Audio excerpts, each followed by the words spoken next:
Сегодня мы читаем третью песню Шримад Бхагаватам, 25 глава, 16 текст. Ahamam abhimanottai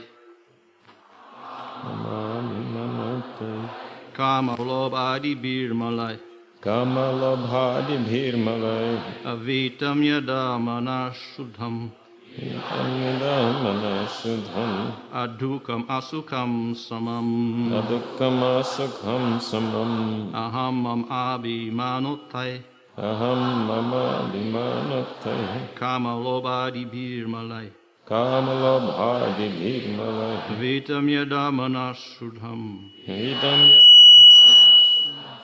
adukam asukam samam.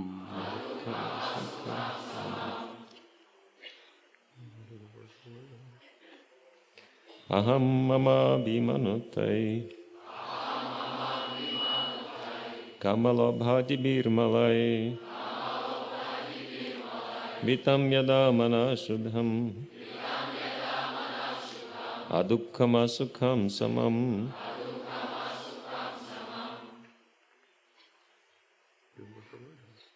Translation? You know word for word now? Huh? You know word for word. I don't know. Oh, translation? Okay. When one is completely cleansed of the impurities of lust and greed produced from the false identification of the body as I and bodily possessions as mine, one's mind becomes purified. In that pure state, he transcends the stage of so-called material happiness and distress. Перевод. Когда человек полностью избавляется от вожделения и жадности, которые являются продуктами ложного отождествления себя с телом «я» и тем, что принадлежит телу «моё», его ум очищается. Утвердившись в чистом состоянии сознания, он поднимается над материальным счастьем и горем. Purport, kama and lobha are the symptoms of material existence. Everyone always desires to possess something. It is said here that desire and greed are the products of false identification of oneself with the body. When one becomes free from this contamination, then his mind and conscience also become freed and attain their original state. Mind, consciousness, and the living entity exist. Whenever we speak of the living entity, this includes the mind and the consciousness. The difference between conditional life and liberated life occurs when we purify the mind and the consciousness. When they are purified, one becomes transcendental to material happiness and distress. In the beginning, Lord Kapila has said that perfect yoga enables one to transcend the platform of material distress and happiness. How this can be done is explained here. One has to purify his mind and consciousness. This can be done by the Bhakti Yoga system. As explained in Narada Pancharatra, one's mind and senses should be purified. Tat paratvena nirmalam. One's senses must be engaged in devotional service to the Lord. That is the process. The mind must have some engagement. One cannot make the mind vacant. Of course, there are some foolish attempts to try to make the mind vacant or void, but that is not possible. The only process that will purify the mind is to engage it in Krishna. The mind must be engaged. If we engage our mind in Krishna, naturally the consciousness becomes fully purified, and there's no chance of the entrance of material desire and greed.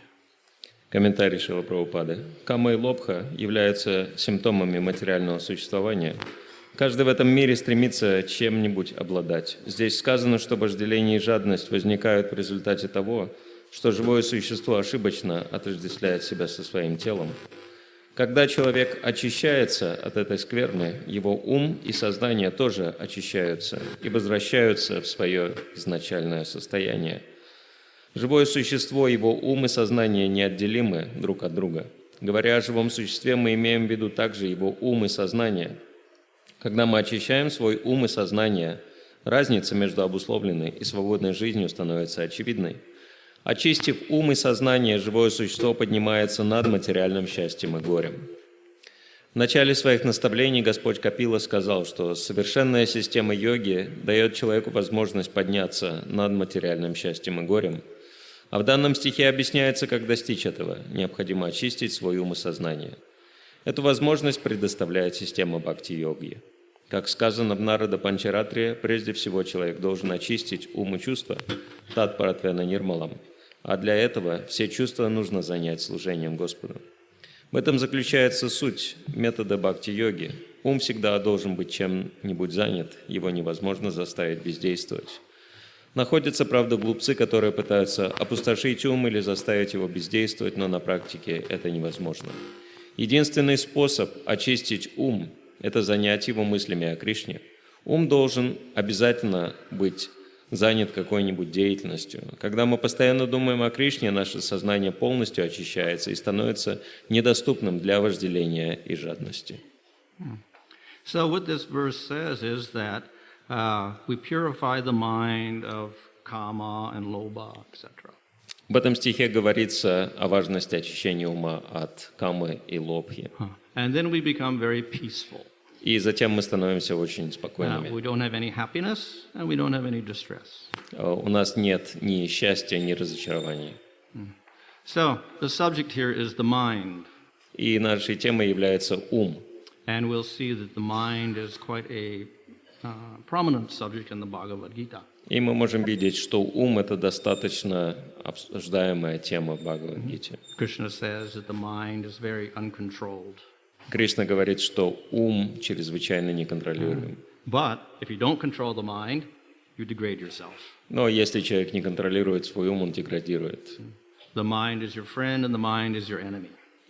Ум может быть другом или врагом. So when we don't control the mind, it's enemy and we degrade ourselves. Если мы не контролируем свой ум, он является врагом, и мы деградируем из-за этого. This means that we are subjected to kama and lobha, and we commit sinful activities, and we suffer, and we go to lower species of life. Это значит, что мы попадаем под влиянием камы и лобхи, занимаемся греховной деятельностью, деградируем и попадаем в низшие формы жизни. So Krishna emphasizes you have to control the mind. Поэтому Кришна подчеркивает, что ум надо контролировать. And he also says that it's very difficult to control the mind. Но он также говорит, что это очень сложно контролировать ум. Arjuna says, very difficult, I can't do this yoga system, it's too difficult for me. Арджуна говорит, что эта система йоги для меня слишком сложная. And Krishna says, yes, I agree, it's very difficult. И Кришна говорит, да, я согласен, это сложно. But still, you have to do it. Но тем не менее надо это делать. If you want to progress, you're going to have to face the facts. You have to struggle to control the mind. Если ты хочешь прогрессировать, тебе придется столкнуться с этим фактом. Тебе придется бороться за контроль ума. And we see this is a problem. It existed thousands of years ago when Krishna was there, and before that, it exists now. Мы можем видеть, что эта проблема существовала много тысяч лет назад, когда Кришна присутствовал на планете, она существует также и сейчас. And we find the most intelligent people, the most intellectual people, the most scientific people, the most political people, they can also not control their minds. Мы можем видеть, что даже наиболее продвинутые люди в вопросах науки, политики и в других областях также не могут контролировать свою. So Prabhupada gives the example, they had World War I, they had World War II, and they thought, oh, war is bad, so they made a United Nations. Как Шрила Прабхупада приводит пример, что после Первой, Второй мировой войны и Второй мировой была попытка установить мир, и для этого был создан ООН. So we would expect that due to the experience of misery during war, people would want no more wars. То есть ожидалось, что люди уже достаточно настрадались из-за войн, и они не захотят больше воевать. But then everybody has war, and we have more countries. Но, тем не менее, война продолжается в самых разных странах. And every year we'll see wars are going on. Каждый год где-то начинается война. And the United Nations cannot prevent it. И ООН не может это предотвратить. So people have uncontrolled minds. They have lust, they have greed, they have so many desires, and laws cannot control that. И это происходит из-за того, что люди находятся под влиянием вожделения, гнева, жадности и самых различных желаний, которые они не могут контролировать.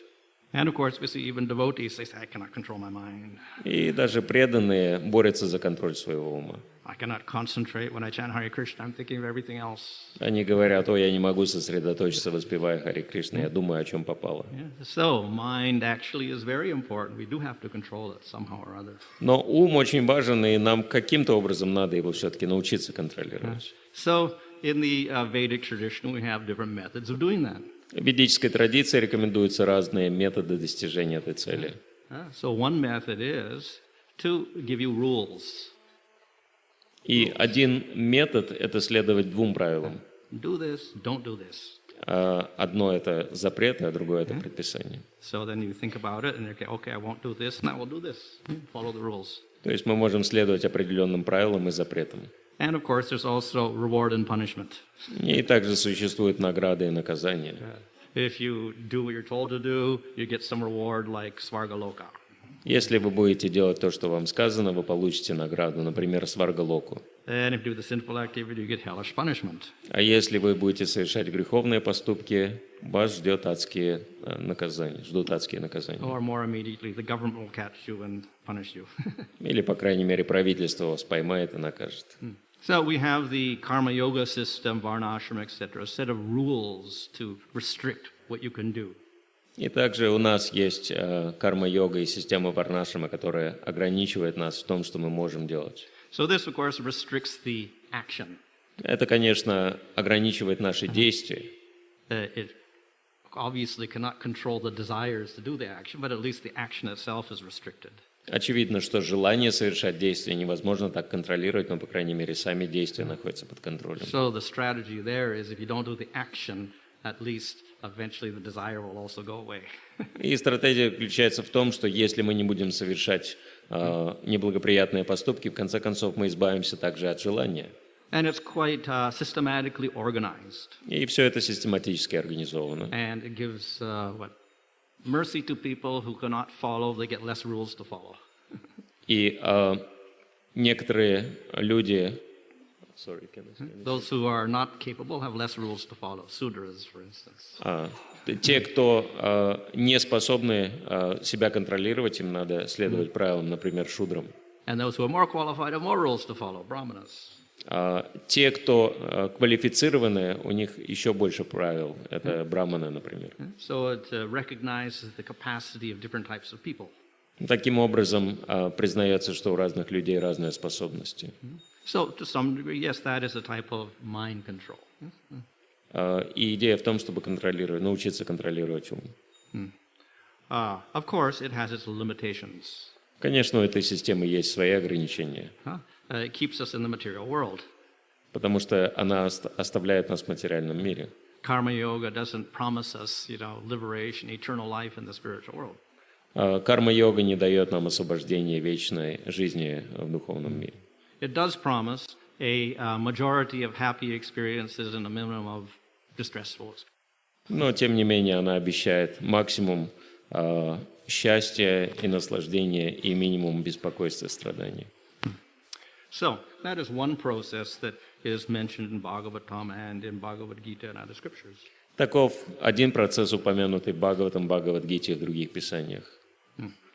However, as I mentioned, it works on restricting the actions, but we hope that the desires are removed, but it actually may be not so effective. И, как мы уже упоминали, идея в том, чтобы ограничить деятельность для того, чтобы постепенно желания тоже ушли, но совсем не обязательно, что этот результат можно получить таким образом. So therefore we have jnana and yoga systems to try to get rid of all these desires that are in the mind. И поэтому существует система гьяны и йоги для того, чтобы искоренить желания из ума.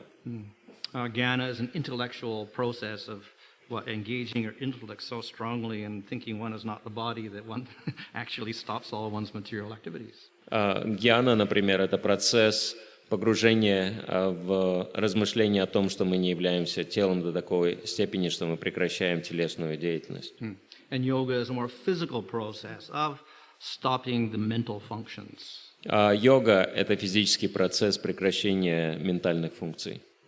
So the idea is the mind is full of all sorts of thoughts all the time, and if we can stop all the thoughts, everything, we can realize I'm not the body, I'm Atma.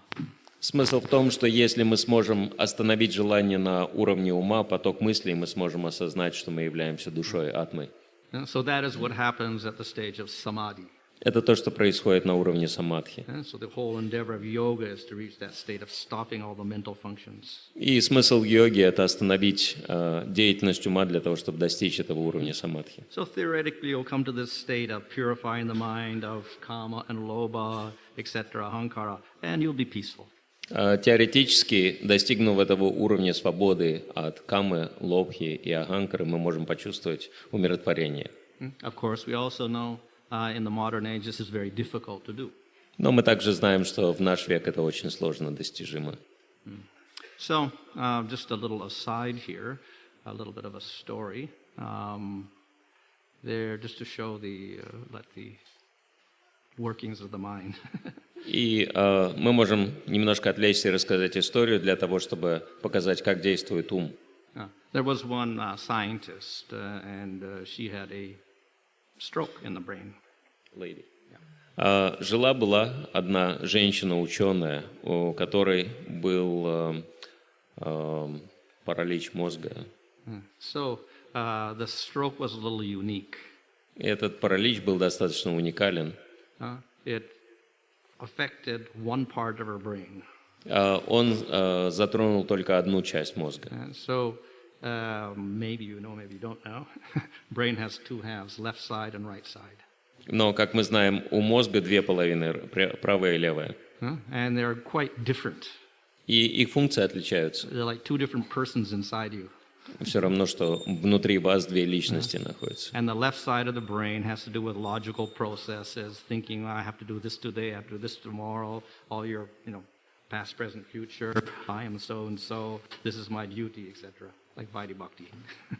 То есть левая часть мозга отвечает за логику, разум, за правила предписания, за размышления о том, что делать, что не делать. Это Вайди Бхакти.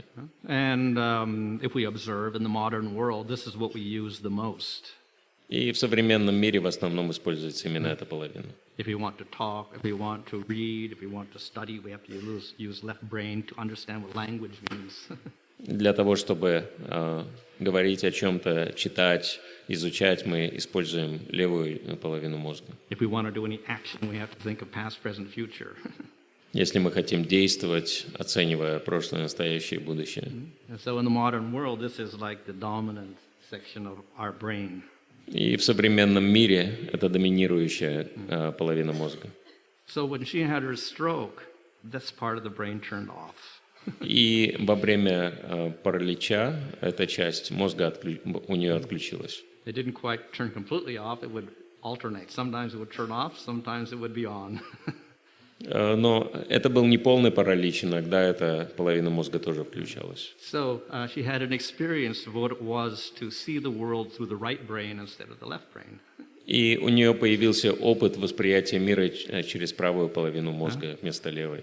And she suddenly realized, oh, I'm not the body, I'm something else. I'm part of a whole something, a unity of the universe. И неожиданно она осознала, что я не тело, я часть чего, я что-то другое, я часть Вселенной. But in that state, she couldn't do anything. Но в этом состоянии она не могла ничего делать. She couldn't phone the doctor to say, well, I'm having a stroke, please come with the ambulance. Она не могла позвонить врачу и сказать, что у меня паралич, пожалуйста, приедьте, But she вылечите. felt very nice. Она почувствовала себя очень хорошо. And then periodically she would shift back to the left brain and she would start trying to make a telephone call. Но когда функция переключалась на левую половину, она пыталась позвонить, And then suddenly she would shift back to the right brain and then she would go into ecstasy. и вдруг все переключалось на правую половину, она снова погружалась в экстаз. After many, many endeavors, she finally got to dial the right number, and when she tried to speak, she couldn't speak. В конце концов, ей все-таки удалось набрать номер телефона, но потом опять переключение осуществилось, и она уже не могла говорить. Anyway, her realization after she recovered from all this is that usually in our life we're dominated by this left brain, which is thinking so many things and has so many plans all day long. И после того, как она вылечилась, она поделилась своим пониманием, что в основном нами управляет левая часть мозга, которая отвечает за логику, планирование и так далее. But when we are dominated by this left brain, we isolate ourselves in the material world, we develop our material identity, we develop separateness from everybody else, we compete with other people, we get stressed and so many other problems. И из-за того, что нами доминирует эта половина мозга, мы отождествляем себя очень сильно с разными атрибутами материального тела, соперничаем с другими и так далее. So her conclusion was somehow we have to balance both sides of our brain and use both and not see everything through left brain. Мы также получаем очень большой стресс. И она пришла к заключению, что нам надо научиться использовать обе половины мозга, а не только одну. Now, of course, we also know that you're not just the brain and thought is not just the brain. Конечно, мы понимаем, что мы не мозг, и все мысли не зависят только от мозга. This is a physical apparatus which the Vedas don't even mention. Это физический аппарат, который даже не упоминается в Ведах. Instead, we talk about the mind, intelligence, ego, and the subtle body, which we don't even see. Вместо этого мы говорим о уме, разуме и тонком теле, которое мы даже не можем увидеть. And actually, even our senses, when the Vedic literature talks of our 10 senses, these are not these senses. И даже когда ведическая литература говорит о 10 чувствах, она не говорит об этих органах чувств. We have 10 senses as well as the mind attached to our subtle body as well. У нас 10 чувств, которые являются частью тонкого тела. But of course, normally in this material world, we function through these gross senses and the gross brain, mind, etc. Но, конечно, в материальном мире мы функционируем через грубые чувства, через мозги и так далее. So therefore, yes, we have right brain, left brain, and we're dominated by our left brain, so we've got to maybe discover our right brain. But beyond that, we have the subtle body with the mind, intelligence, and ego.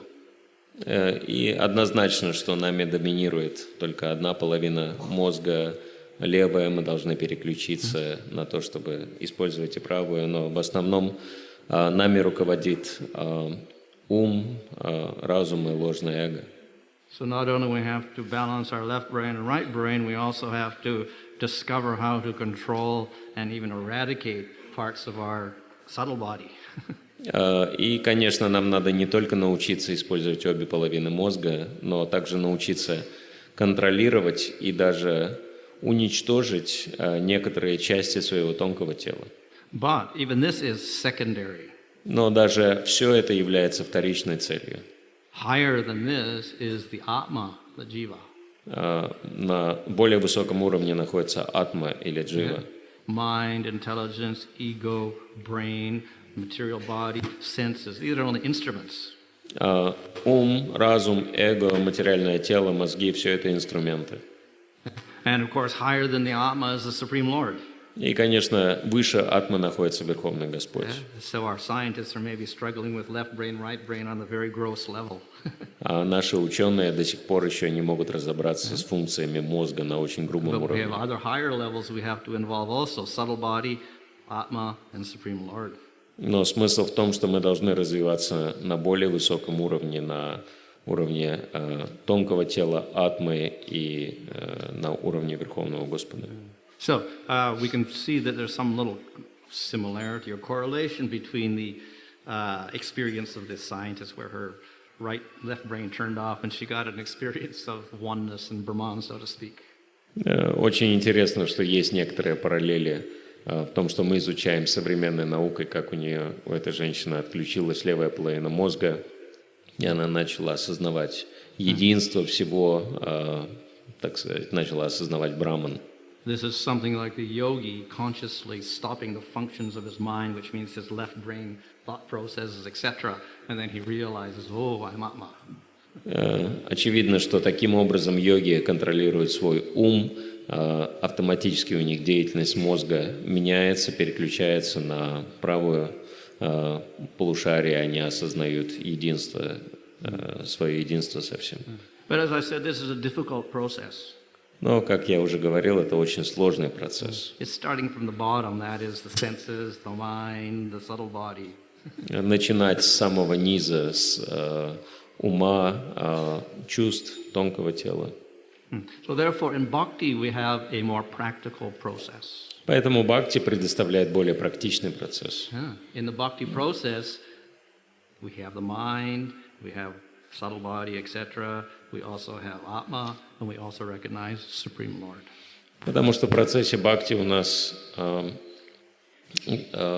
процесс начинается с атмы и со служения Верховному Господу. So in other words, in bhakti, we accept the whole picture, not just part of the picture. Другими словами, бхакти принимает во внимание всю картину, а не только ее часть. And we involve all the elements, from the gross body to the subtle body to the Atma to the Supreme Lord. И мы занимаем все элементы грубого и тонкого тела в служении Верховному Господу. Ум, чувства, разум, отождествление. So, if we understand the whole picture, it's easier to get a solution than just seeing part of the picture. И поэтому, если мы поймем полностью, что происходит, нам намного легче найти решение, чем если мы имеем только частичное понимание. It is like scientists trying to discover the truth by looking at gross matter. Ученые пытаются обнаружить истину, анализируя грубую материю. So they make all sorts of theories based on things we can physically see. Они приходят к выводу, анализируя самые разные теории на основе того, что мы можем воспринять. But according to the Vedas, there's so many things you cannot see which are actually material, mind, senses, ego, etc. Material, but we can't see them. But if we don't include that in discussion of the material world, it's not a complete, we'll never have a complete solution. Но в соответствии с ведами есть даже элементы материального тела, тонкие элементы, такие как ум, разум, эго, которые мы не можем воспринимать грубыми чувствами, поэтому современная наука не может даже их рассматривать. And similarly, the scientist doesn't admit Atma and doesn't admit Supreme Lord, so they're missing 90% of the picture of reality, and they're trying to figure out how things work in this world. И естественно, что современная наука не признает атму, душу и уж тем более Верховного Господа, поэтому в их исследованиях отсутствует 90% информации о реальности, они просто пытаются на основе функционирования грубых элементов прийти к заключениям. So similarly, if we understand the whole picture of what is real, Supreme Lord, Atma, subtle body, gross body, etc., then we can get a practical means of controlling the mind. И поэтому, если мы примем во внимание все, что происходит, поймем взаимоотношения Верховного Господа, Атмы и всех элементов, тогда мы сможем найти идеальный метод для контроля ума. So interestingly enough, the process of bhakti is such that it includes the results of all the other processes. Очень интересно, что процесс бхакти таков, что он включает результаты всех остальных процессов. But it accomplishes more. И бхакти мы достигаем большего. And it's easier. И это процесс более легкий. And it's quicker. И более быстрый. So, bhakti yoga is very, very special. Поэтому бхакти-йога – это очень особая практика. All the other processes are material. Все остальные процессы материальные. And therefore limited in what they can do. И поэтому они ограничены в своих достижениях. Of all the processes, bhakti is the only non-material process. Из всех процессов бхакти – это единственный нематериальный процесс. In fact, bhakti is an energy of the Supreme Lord. На самом деле бхакти – это энергия самого Верховного Господа. The Lord exists, and He has His Sarup Shakti. Господь существует, и Он обладает сварупа шакти. This is the Shakti which is intimately related with the Lord and manifests His form, quality, and activities. Это энергия, которая непосредственно связана с Господом и проявляет Его форму, качество и деяния. We cannot know the Lord unless we see His form, He manifests the form or quality or activities. So they're very essential to the Lord and to our knowledge of the Lord. Мы не можем познать Господа, если мы не сможем воспринимать Его форму, качество и деяния, поэтому эти атрибуты очень важны для развития наших отношений с Господом. So of all the different Shaktis, the Bhakti Shakti is very, very astonishing. Поэтому из всех видов шакти, бхакти-шакти является наиболее удивительным. We know from Nectar Devotion that there's a very unique quality of bhakti. Мы знаем из нектара преданности, что бхакти обладает уникальными качествами. Bhakti attracts Krishna. Бхакти привлекает Кришну. Krishna is the most attractive person, but Krishna's attracted to bhakti. Кришна является наиболее привлекательной личностью, но даже он привлекается бхакти. So, of course, bhakti is part of the Lord, in one sense, non-different from the Lord, but Krishna's attracted to it. Безусловно, бхакти в каком-то смысле часть Господа, не отличная от Него, но даже Кришна ее привлекается. So we could say it's also the essence of Krishna. Мы можем сказать, что это также суть Кришны. So it is very special because even Krishna is attracted to it. Это очень особая часть, потому что даже Кришна привлекается. It must be very powerful. И она должна быть очень могущественна. Krishna attracts everything, but Krishna is attracted to bhakti. Кришна всех привлекает и все привлекает, но он сам привлекается бхакти. So, this bhakti, which is part of Krishna, manifests within this material world. Итак, бхакти, являющаяся частью Кришны, проявляется в материальном мире, But it remains completely spiritual. но она остается полностью духовной, And it manifests in many forms. и она проявляется в разных формах. One of the forms that manifests is Nama, his name. И одна форма проявления бхакти – это нама, святое имя. So we know the name is non-different from the Supreme Lord. It includes his form, qualities, activities, rasa. Мы знаем, что святое имя Господа не отлично от Него, и оно включает в себя Его качество, форму, деяния, расы. And it's non-different from the Lord, but it appears in the material world and is available to everyone. Оно не отлично от Господа, но появляясь в материальном мире, оно доступно для всех. Now, Krishna himself appears once in the day of Brahma in Dwarpa Yuga of 28th Manvantara cycle and Vayusotamana, but he's not always available.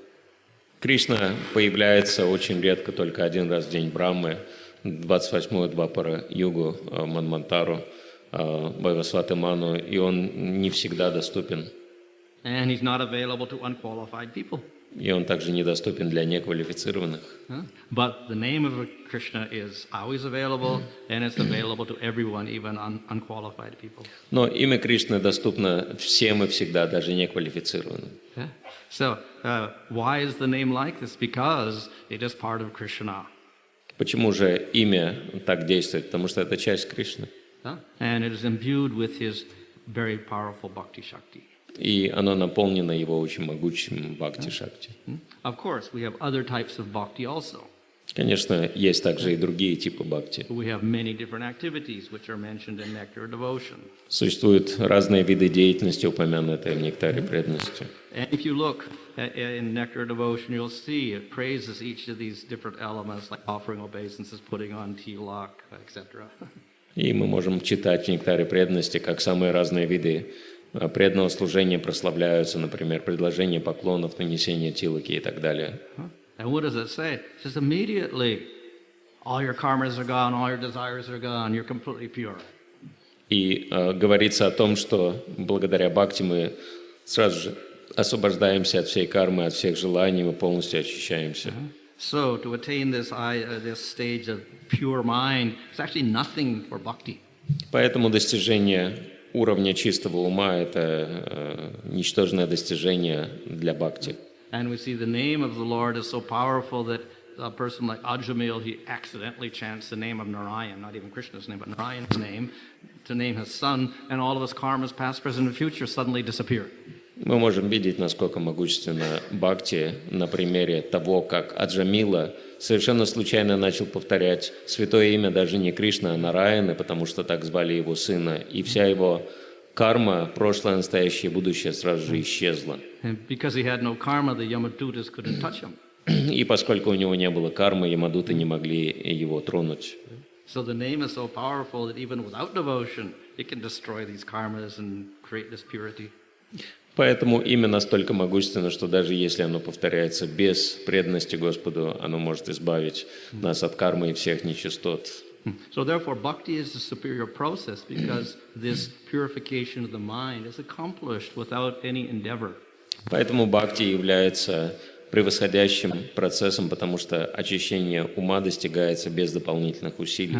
But it does something much more than that. Но оно также дает более высокий результат, And that is the main goal of bhakti. что является главной целью бхакти. The main goal of bhakti is not destruction of misery and everything else, karmas, etc., but to establish a relationship with Krishna. Главная цель бхакти – это не просто избавиться от страданий, избавиться от кармы и так далее, а установить отношения с Кришной. So this is a relationship of the Atma to the Supreme Lord, not your body. Установить отношения с Господом на уровне атмы, а не тела. Because the process of bhakti is spiritual, it resides in the atma.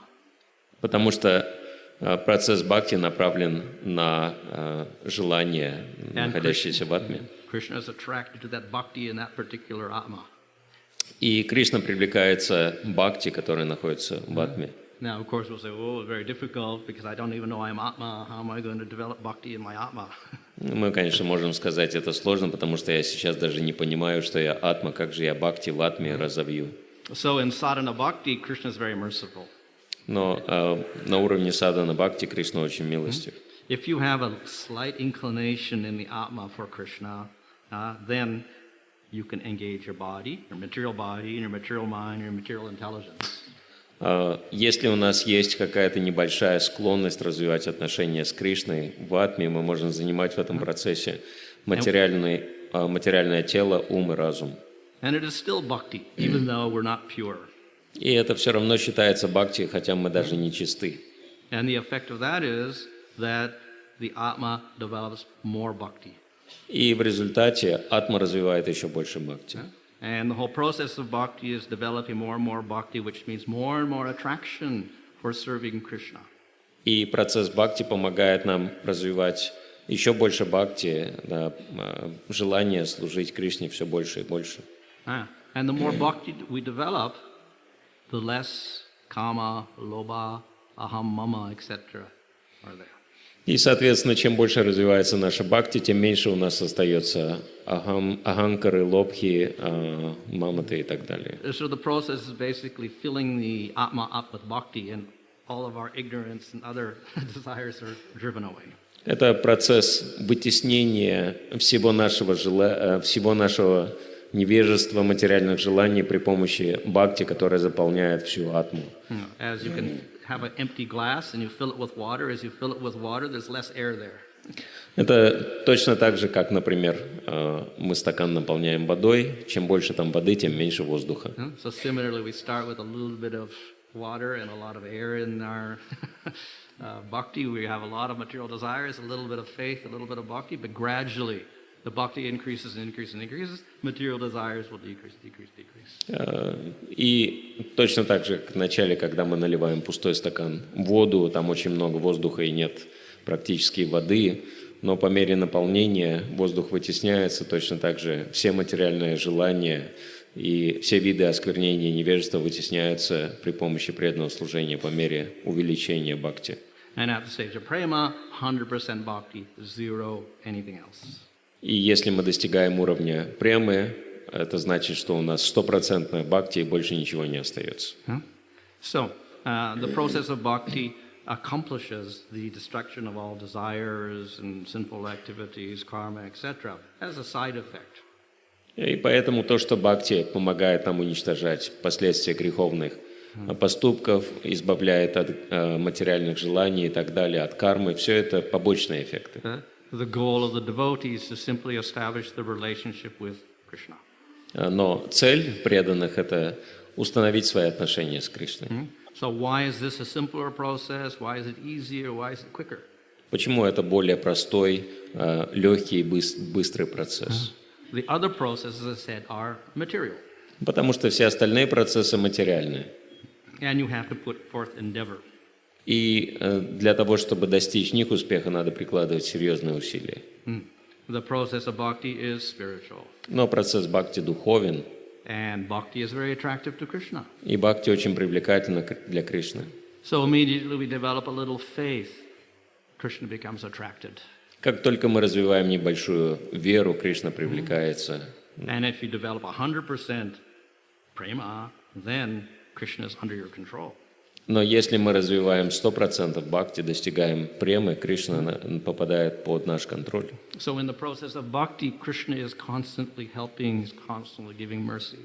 Поэтому в процессе бхакти Кришна постоянно помогает и проявляет очень много милости. And for Krishna, destroying karmas and doing like this is nothing. И параллельно Кришна также избавляет нас от кармы и всего остального. He will do everything to assist his devotee. Он делает все для того, чтобы помогать своим преданным. He is attracted to his devotee because his devotee has bhakti. Он привлекается преданным все больше по мере развития бхакти.